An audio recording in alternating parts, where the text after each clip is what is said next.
Hello students, welcome to Dakshinai classroom. Question number 23.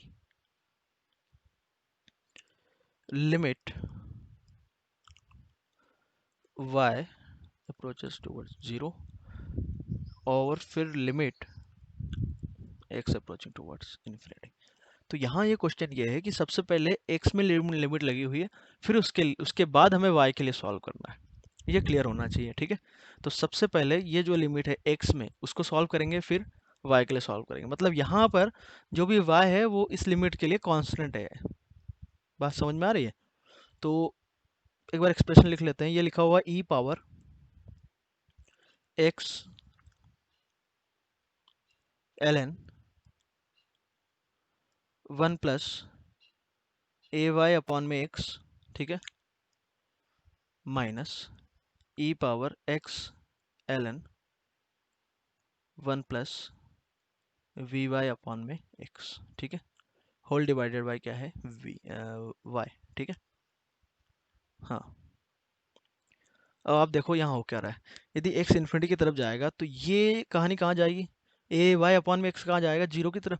तो ये 1 ln 1 कहाँ जाएगा, जीरो की तरफ, जीरो इंटू इन्फिनिटी. तो इनडिटर्मिनेट फॉर्म में अलग अलग है, ठीक है. तो limit y tends to zero, ये मैं y को बाहर निकाल सकता हूँ, ठीक है.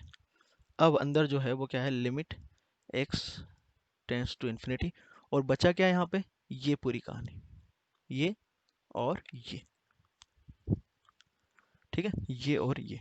ओके, इसको हमने लिखा e पावर, इसको लिखा पूरे को ln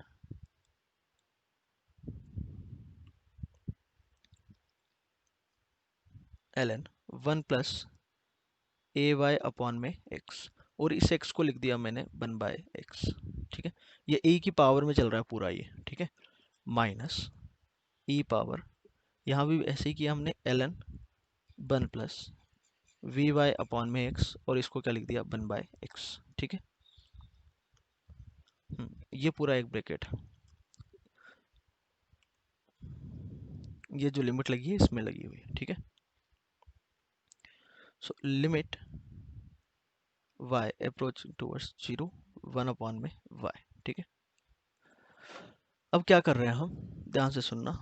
ये जो कहानी है, ठीक है,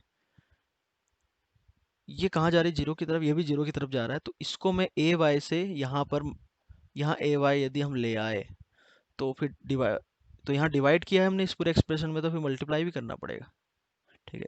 सिमिलरली यहाँ पर यदि हम वी वाई लाते हैं तो फिर हमें मल्टीप्लाई भी करना पड़ेगा. बात समझ में आ रही? अच्छा, ऐसे लाने से क्या हुआ कि ये जो एक्सप्रेशन है, आप ध्यान से देखो, ये वन हो गया क्या, ln 1 plus F of X upon में F of X approaching towards zero, तो वो कितना होता है 1. तो ये जो है ए वाई अपॉन में एक्स कहाँ जा रहा है, जीरो की तरफ, क्योंकि एक्स कहाँ जा रहा है, इन्फिनिटी की तरफ.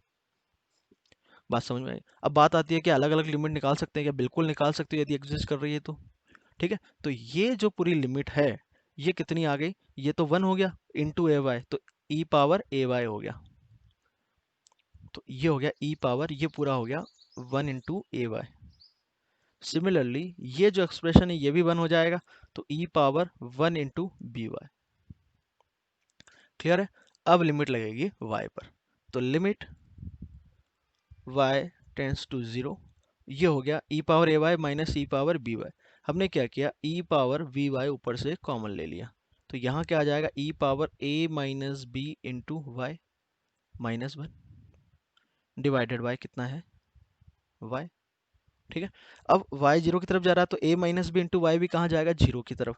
तो a माइनस बी से मैं डिवाइड कर दूं और मल्टीप्लाई कर दूं, तो यहाँ पर ये जो एक्सप्रेशन है आपका, ये वाला, ये क्या लिखा हुआ, e power F of Y minus 1 upon में F of Y. F of Y कहाँ जा रहा है, जीरो की तरफ. तो ये लिमिट कितनी आ गई भाई, 1, ठीक है. अब कुछ लोग बोलेंगे इसका क्या होगा, तो y भाई जीरो की तरफ जा रहा है, भी कुछ भी हो तो e पावर जीरो कहाँ जाएगा, 1 की तरफ. तो ये जो वैल्यू है पूरी निकल के कितनी आ गई, 1 इंटू 1 इंटू ये वैल्यू a माइनस बी. तो पूरी लिमिट आ गई a माइनस बी. ओके.